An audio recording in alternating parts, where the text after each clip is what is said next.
जय हिंद साथियों।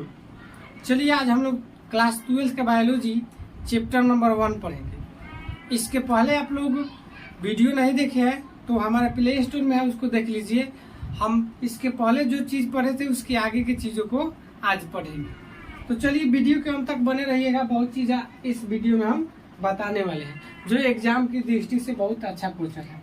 तो देखिए हमने पढ़ा था लैंगिक जनन के बारे में। अब देखिए लैंगिक जनन के बारे में पढ़ा था, तो अब पढ़ेंगे लैंगिक जनन की घटनाएं के बारे में। ठीक है, तो देखिए कह रहा है लैंगिक जनन से संबंधित सभी घटनाएं एक नियमित क्रम का अनुपालन करती है।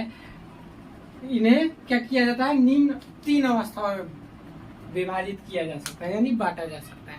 देखिए लैंगिक जनन जो होता है एक नियमित जो होता है क्रम का, यानी लैंगिक जनन से संबंधित एक नियमित क्रम का अनुपालन करता है, उसको क्या कहते हैं, निषेचन, यानी लैंगिक जनन की घटनाएं। अब इसमें देखिए 3 अवस्थाएं आती है। कई अवस्था आती है? 3 अवस्था। पहला का है निषेचन पूर्व घटनाएं, दूसरा निषेचन और तीसरा क्या है, निषेचन पश्च घटनाएं। यानी पूर्ण रूप से कहा जाए तो लैंगिक जनन की 3 अवस्थाएं पाई जाती है, यानी 3 उसमें घटनाएं सम्मिलित होती है। तो सबसे पहले जान लेते हैं कि युग्मक का निषेचन पूर्व घटनाएं क्या होता है। तो देखिए इसमें क्या होता है, इसके अंतर्गत युग्मकों का संलयन से पहले की सभी घटनाएं को सम्मिलित किया जाता है। यानी देखिए आप लोगों को पता होना चाहिए कि सबसे पहले नर युग्मक होता है, मादा युग्मक होता है। तो नर युग्मक और मादा युग्मक जो होते हैं उसके संलयन से पहले क्या होती है, सभी घटनाएं को सम्मिलित किया जाता है। उसी घटना को क्या कहेंगे, निषेचन पूर्व घटनाएं कहते हैं। ठीक है, अब इससे भी जो होता है 2 घटनाएं होती है, यानी निषेचन पूर्व घटनाएं के क्या होती है, 2 घटनाएं होती है, यानी इसको 2 भागों में हम समझ सकते हैं। तो देखिए पहला है युग्मक जनन, इसको बोलते हैं गैमीटोजेनेसिस। तो यहाँ अच्छे तरीके से समझिएगा। देखिए गैमीटोजेनेसिस 2 शब्द से मिलकर बना होता है। एक होता है गैमीटो, एक होता है जेनेसिस। यानी गैमीटो का अर्थ हो जाएगा युग्मक और जेनेसिस का अर्थ हो जाएगा उत्पादन। इस प्रकार इसका शाब्दिक अर्थ हो जाएगा युग्मकों का उत्पादन। हमने बताया गैमीटोजेनेसिस 2 शब्दों से मिलकर बना होता है, गैमीटो तथा जेनेसिस। गैमीटो का अर्थ होता है युग्मक और जेनेसिस का अर्थ क्या हो जाएगा, उत्पादन। इस प्रकार इसका शाब्दिक अर्थ हो जाएगा युग्मकों का उत्पादन। ठीक है, अब देखिए इसको हम परिभाषा के तौर पर बोल सकते हैं, युग्मक के बनने की प्रक्रिया को क्या कहते हैं, युग्मक जनन कहते हैं। यानी देखिए युग्मक जब बनेगा उस प्रक्रिया को क्या कहेंगे, युग्मक जनन कहते हैं।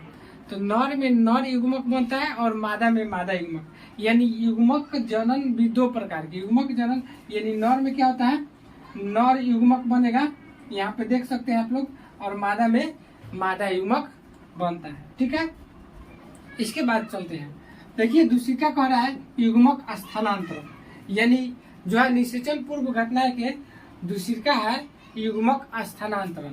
तो कह रहा है युग्मक जनन के द्वारा युग्मकों के बनने के पश्चात, यानी यहाँ देखिए जब युग्मक बन गया उसके पश्चात जो होता है नर तथा मादा युग्मकों का निषेचन के लिए क्या होता है, एक दूसरे के समीप आते हैं। इस घटना को क्या कहेंगे, युग्मक स्थानांतरण।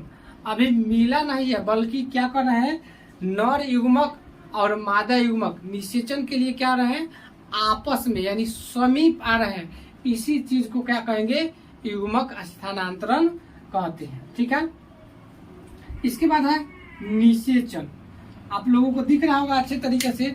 निषेचन क्या है, जब नर युग्मक तथा मादा युग्मक आपस में मिलते हैं तो इस घटना को क्या कहेंगे, युग्मक संलयन कहते हैं। यानी नर युग्मक और मादा युग्मक आपस में मिलेगा, इस घटना को क्या कहेंगे, युग्मक संलयन कहते हैं। तथा आपस में मिलकर क्या बनाएगा, द्विगुणित युग्मनज बनाता है। आपस में मिलकर क्या बनाएगा, द्विगुणित युग्मनज बनाता है। इस घटना को क्या कहेंगे, निषेचन कहते हैं। ठीक है, उम्मीद है कि ये चीज आप लोगों को समझ में आया होगा। चलिए हम एक डायग्राम के माध्यम से समझते हैं। तो देखिए, हमने बताया एक नर एक मादा, टोटल चीज को हम समझते हैं। तो नर में क्या बनता है, नर युग्मक बनता है। ठीक है, और मादा में क्या बनेगा, मादा युग्मक बनेगा। ठीक है, जब नर में नर युग्मक और मादा में मादा युग्मक बनेगा तो क्या कहेंगे, युग्मक जनन कहेंगे। क्या कहेंगे, युग्मक जनन कहेंगे। ठीक है, अब ये चीज है, नर युग्मक और मादा युग्मक एक दूसरे के समीप आता है। क्या आएगा, समीप आता है। तो इस चीजों को हमने क्या कहेंगे, युग्मक स्थानांतरण, यानी युग्मक बन जाएगा। ये दोनों नर युग्मक और मादा युग्मक आप क्या करेंगे, निषेचन के लिए खाली समीप आएंगे, मिले नहीं है, बल्कि क्या आएंगे, समीप आएंगे। इस चीजों को क्या कहेंगे, युग्मक स्थानांतरण कहेंगे। और देखिए, ये जो होता है आपस में क्या होगा, संलयित हो जाएगा। क्या होगा, देखिए यहाँ पे अगर संलयन हो जाएगा, यानी आपस में नर युग्मक और मादा युग्मक आपस में मिल जाएगा, तो इस चीजों के क्या कहेंगे, निषेचन कहते हैं। क्या कहते हैं, निषेचन कहते हैं। और ये देखिए, निषेचन जो होता है, युग्मन, निषेचन के पश्चात क्या होता है, युग्मनज का निर्माण होता है। ठीक है, यही यहाँ पे देख रहे हैं, कह रहा है कि आपस में, यानी नर युग्मक और मादा युग्मक आपस में मिलेगा तो क्या होगा, द्विगुणित युग्मनज का निर्माण करते हैं। इस घटना को क्या कहते हैं, निषेचन कहते हैं। तो यहाँ पे आप लोगों को दिख रहा होगा कि ये चीज नर से नर युग्मक बना है और मादा से मादा युग्मक बना है।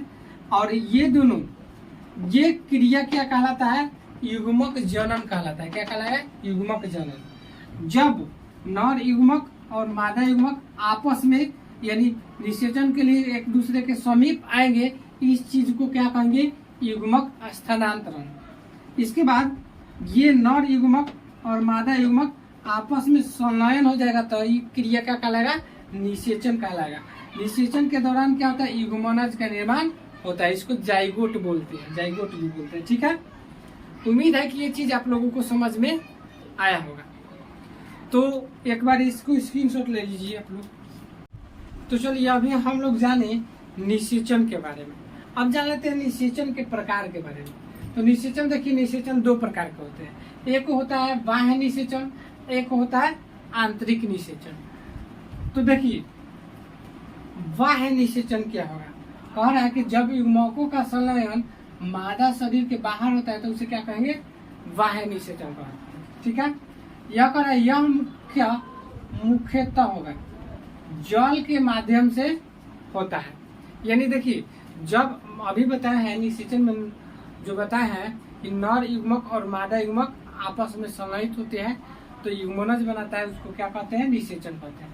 तो यही कह रहा है, इसमें क्या होता है, बाह्य निषेचन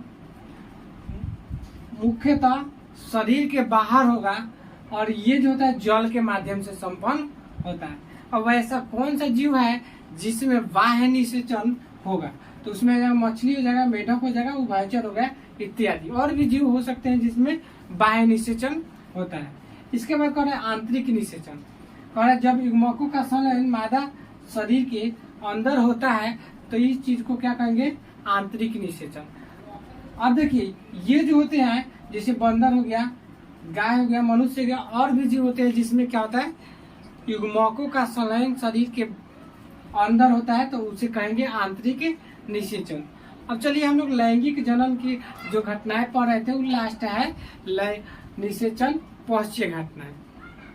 अब देखिए, सबसे पहले इसमें हम थोड़ा देर पहले बताए हैं नर और मादा। यहाँ ध्यान से देखिए, नर में क्या बनेगा, नर युग्मक, मादा में क्या बनेगा, मादा युग्मक।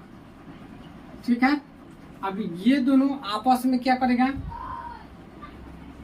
संलयित होगा, तो इसको कहेंगे निषेचन। और निषेचन के पश्चात क्या बनाता था, युग्मनज। यही युग्मनज विकास विकसित होकर के क्या बनाएगा, एक पूर्ण विकसित भ्रूण बनाएगा। भ्रूण, अब देखिए जैसे यहाँ पे आप लोग देखिए कह रहा है कि निषेचन, ये घटनाएं जो होता है निषेचन पश्च घटनाएं, पश्च मतलब क्या होगा, निषेचन के बाद वाली घटनाएं।